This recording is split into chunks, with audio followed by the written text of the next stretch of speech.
할렐루야. 오늘도 참 좋은 날입니다. 오늘도 우리 주님의 기쁨으로 늘 여러분의 얼굴이 미소로 가득 차기를 진심으로 축복합니다.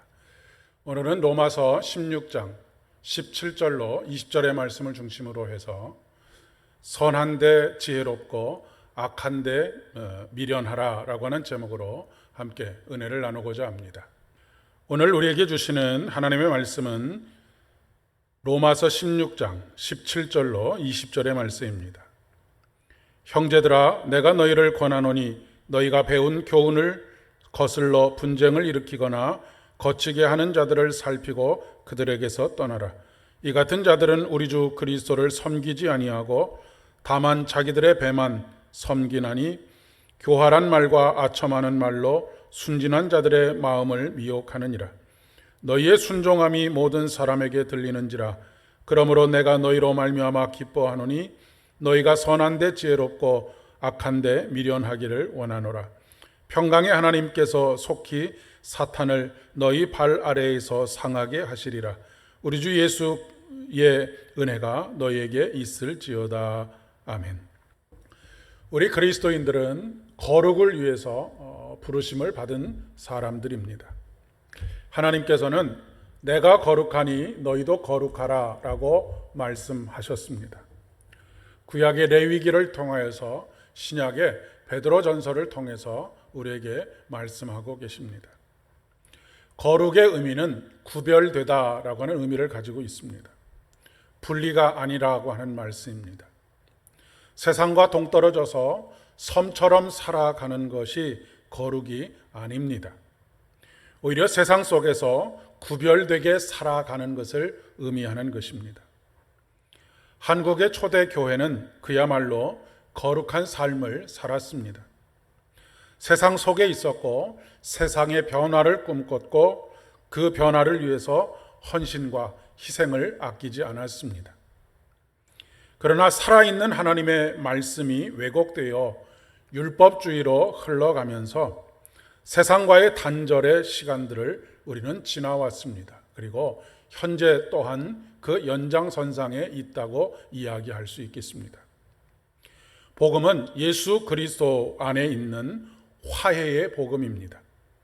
예수님께서는 우리에게 화목하게 하는 직책을 맡기셨습니다. 물론 이것이 혼합주의를 의미하는 것은 아닙니다. 그런데 로마 교회 안에는 배운 교훈을 거슬러 분쟁을 일으키거나 거치게 하는 자들이 많이 있었던 모양입니다.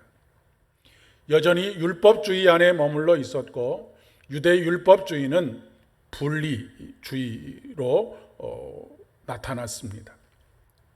하나님께서는 잘 살펴서 그들에게서 떠나라 라고 말씀하십니다. 복음의 본래의 정신으로 돌아가라 라고 하는 의미일 것입니다. 이런 분리를 외치는 이들 중에 많은 경우 그리스도를 섬기기보다는 자기들의 배만 섬기는 이들이 많이 있습니다. 우리 사회 속에서도 마찬가지죠. 우리 사회에도 갈등을 유발하고 갈등을 부추기고 첨예화시켜서 자신의 정치적인 목적이나 자신의 이익을 탐하는 이들이 굉장히 많이 있습니다. 자칫 잘못하면 그들의 편가르기에 이용당할 가능성이 늘 있습니다. 왜냐하면 그들은 오늘 말씀에 있는 것처럼 교활한 말과 아첨하는 말로 순진한 사람들의 마음을 미혹하기 때문입니다. 때문에 잠언의 말씀처럼 뱀처럼 지혜롭고 비둘기같이 순결한 삶을 살아야 합니다. 참 쉽지 않지요. 하지만 방법이 있습니다. 하나님의 음성에 귀를 기울이는 것입니다. 솔로몬이 하나님께 지혜를 구하지 않습니까? 그 주된 이유가 수많은 백성들의 송사를 판단해야 했기 때문에 그렇습니다.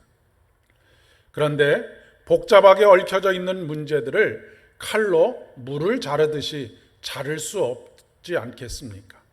오늘날과 같이 더욱 그 사회가 복잡 다단해진 사회 속에서는 더욱 그렇습니다. 솔로몬이 구한 지혜의 핵심은 무엇이냐면 듣는 마음입니다. 솔로몬은 하나님께 기도하기를 종에게 듣는 마음을 허락해 주십시오. 그리고 그 듣는 마음을 허락해 주심으로 말미암아 세상의 소리를 잘 구별하여서 옳은 판단을 하게 해 주십시오라고 기도했던 것을 우리가 기억하고 있습니다. 귀명창이라고 하는 말이 있습니다. 노래를 부르는 사람도 참으로 훌륭해야 하지만 그 노래를 부르는 명창을 더 돋보이게 하고 명창을 갈고 닦을 수 있도록 만드는 사람이 바로 귀명창입니다. 들을 귀가 있는 사람이라고 하는 말씀입니다. 명창의 노래에 진심 어린 반응을 하는 사람입니다. 하나님의 음성도 마찬가지입니다. 우리 주님께서는 우리들에게 귀 있는 자는 들을지어다 라고 말씀하고 계십니다. 그 얘기는 듣는 마음을 구하는 것이고 그 듣는 마음이 바로 세상의 옳고 그름을 판단할 수 있는 기준이 되는 것입니다. 첫째는 하나님의 음성이고 둘째는 세상에서 들려오는 소리입니다. 우리에게는 귀가 2개 있고 입은 하나가 있습니다. 아마도 2배로 들으라고 그렇게 창조하지 않으셨을까 싶습니다. 기도도 마찬가지입니다. 내가 이 새벽에 하나님 앞에 아뢰는 기도의 제목이 10가지라면 적어도 2배 이상의 시간과 여러 가지들을 하나님 앞에 귀를 기울이고 듣는 것에 집중해야 합니다. 오늘도 하늘의 음성에 귀를 기울이고 그 음성을 들으시는 귀 있는 사람들 되시기를 진심으로 축복합니다. 그리고 세상의 소리, 특별히 피조물의 탄식 소리를 듣고 이 땅에 하나님의 나라를 건설하는 일에, 하나님의 뜻을 성취하는 일에 우리가 어떻게 판단하고 행동해야 할지를 더욱 깊이 성찰하는 복된 하루 되실 수 있기를 바랍니다. 기도하겠습니다. 하나님, 우리에게 듣는 마음을 허락하여 주시옵소서. 하나님의 말씀에 더 귀 기울이게 하시고 그 들은 말씀을 통하여서 세상에 들려오는 이야기들에 대한 올바른 판단을 할 수 있도록 은총을 더하여 주시고 그로 말미암아 우리의 삶이 온전히 주님의 뜻을 이루어 드릴 수 있도록 도와주시옵소서. 예수님의 이름으로 기도드립니다. 아멘. 오늘도 참된 기쁨과 평강이 넘쳐나기를 바랍니다.